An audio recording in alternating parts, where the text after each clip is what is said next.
नमस्कार, कैसे हैं आप। द केरला स्टोरी तो केरला की है। आईएसआई के षड्यंत्र की कहानी है। देश के खिलाफ आईएसआई के षड्यंत्र की कहानी, लव जिहाद की कहानी। लेकिन यह कहानी जब सीने पर्दे पर उतरता है, वो सच जब सामने आता है, तो इससे बंगाल की मुख्यमंत्री ममता बनर्जी क्यों बौखला जाती है। बंगाल के सिनेमा हॉल में इस फिल्म पर रोक का आदेश ममता बनर्जी जारी करती है, लेकिन कोई लिखित आदेश जारी नहीं होता। जिस बंगाल ने बीबीसी डॉक्यूमेंट्री, जो भारत के प्रधानमंत्री और भारत के खिलाफ था, उस पर भारत सरकार के रोक को गैर कानूनी बताते हुए उसे बंगाल में दिखाने की बात की।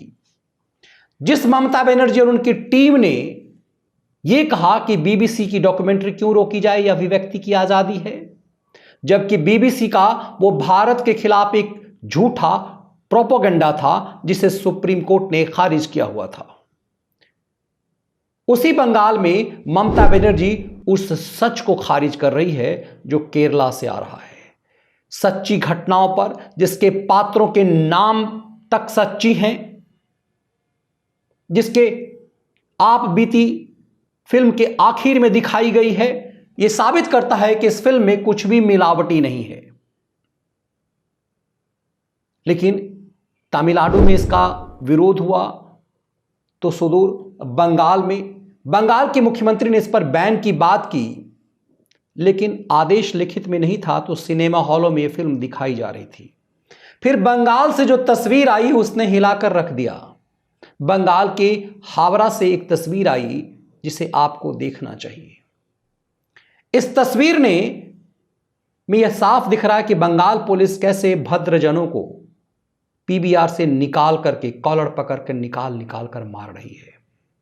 ठीक उसी ढंग से जिस तरह से अराजक पाकिस्तान अपने पूर्व प्रधानमंत्री को कॉलर पकड़ के पाकिस्तानी रेंजर्स देश के सामने दौड़ा करके घसीटती है। यह दिखाता है कि पाकिस्तान की तरह बंगाल भी अराजक हो गया है, क्योंकि बंगाल जिसको तुष्ट करना चाहता है उसे तुष्ट किया नहीं जा सकता।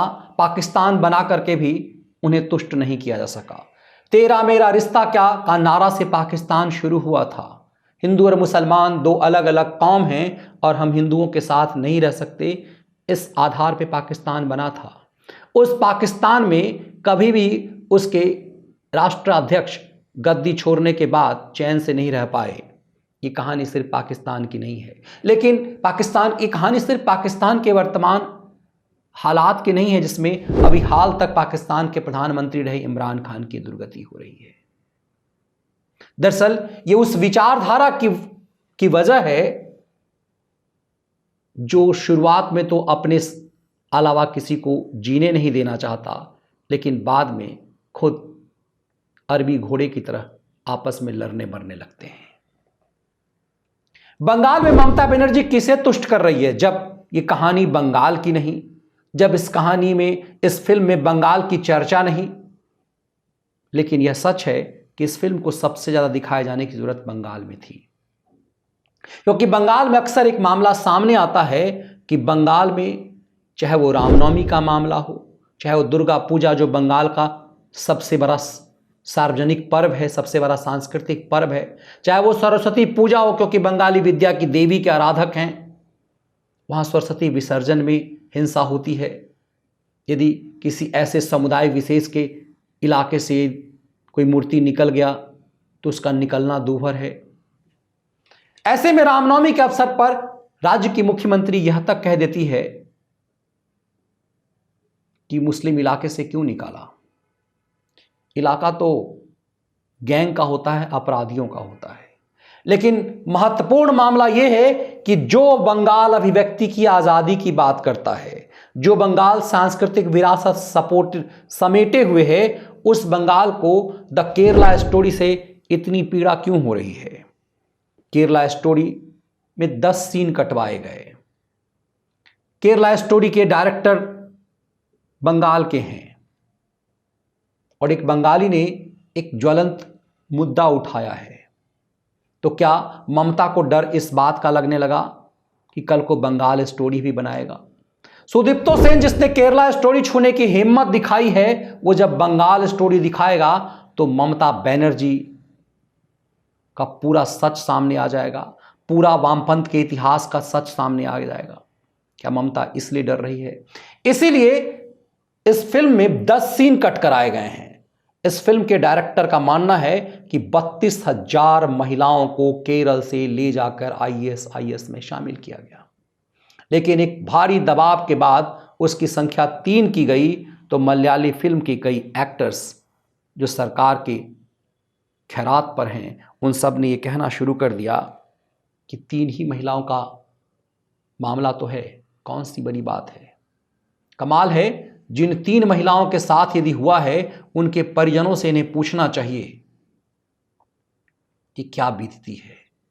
यह मामला यदि किसी समुदाय विशेष पर नहीं है, यह मामला IAS के षड्यंत्र का है कि कैसे IAS केरल में घुसपैठ करके केरल के हिंदू महिलाओं को, केरल के क्रिश्चियन महिलाओं का धर्मांतरण कर रहा है, लव जिहाद का हिस्सेदार हो रहा है और उसके बाद उसे IAS में शामिल कर रहा है। जरूरत इस बात की है कि सजग होकर के राज्य की सरकारें जगे, IAS के इस करतूतों को देखे कि कहीं ये घर घर में इसका प्रवेश तो नहीं है। ये मामला सिर्फ धर्मांतरण से जुड़ा हुआ नहीं, लव जिहाद से जुड़ा हुआ नहीं, गरीब मुस्लिम परिवार के साथ भी तो ऐसा ही होता है। यदि धर्मांतरित कर लिया गया तो वो इस्लामिक हो गए, तो फिर यह अत्याचार तो मुसलमानों द्वारा मुसलमानों पर ही हो रहा है। ठीक उसी तरह से जिस तरह से मुसलमानों द्वारा मुसलमानों के लिए पाकिस्तान बना मजहब के आधार पे, लेकिन भाषा के आधार पे वो बांग्लादेश बनकर टूट गया। सिर्फ बंगालियों से उनका नफरत था ऐसा नहीं है, आज पूरा पाकिस्तान 5 हिस्सों में टूटने के कगार पर है। हर किसी को एक दूसरे से नफरत है। जिस पठान होने पर गुमान पाकिस्तान और पाकिस्तान को सपने में जीने वाले यहाँ के पठान शाहरुख खानों का गैंग देख रहा था, उस पठान इमरान खान की हालात आज एक निरीह की तरह उसी पाकिस्तान में देखा जा रहा है जिस पाकिस्तान को यहाँ के मुसलमानों ने सपनों का देश बनाया था। उन पठानों को अफगानिस्तान में हवाई जहाज के डैने पकड़कर उड़ते हुए, गिरते हुए, मरते हुए देखा है, जिसका महिमा मंडन यहाँ की बॉलीवुड फिल्मों में होता है। लेकिन इन बॉलीवुडियों ने कभी उस सच को छूने की जहमत नहीं की, हिम्मत नहीं की जो केरला स्टोरी में है, जो कश्मीर फाइल्स में है। कमाल यह है कि कई फिल्मों को जब लोगों ने बायकॉट किया तो अभिव्यक्ति की आजादी की बात करने वाले केरला फाइल्स पे भी चुप्पी हैं। ये पूरा फिल्मी जगत बंगाल में ममता बनर्जी के उस बर्बर एक्शन पे चुप्पी लगाए हुए है कि अभिव्यक्ति की आजादी पर रोक कैसे हो सकता है। पूरा बॉलीवुड की चुप्पी है, अभिव्यक्ति की आजादी के गैंग की चुप्पी है, उन जावेद अख्तरों की चुप्पी है कि बंगाल की मुख्यमंत्री ऐसा क्यों कर रही है। बंगाल के मुख्यमंत्री के साथ स्टेज शो करने वाले अमिताभ बच्चन और शाहरुख खानों की चुप्पी है, जिनने अभिव्यक्ति की आजादी की बड़ी बड़ी बातें अभी कोलकाता में ममता बनर्जी के मंच पर बैठकर साझा किया था और बड़ी बड़ी बातें शाहरुख खान ने की थी, अमिताभ बच्चन ने की थी। यह दिखाता है कि बॉलीवुड के इन सितारों का, इन सो कॉल्ड सदी के महानायकों का, इन बादशाहों के अंदर का दोगलापन क्या है, जो अपनी ही इंडस्ट्रीज में पर इस तरह कुठाराघात पर चुप्पी लगाए हुए है।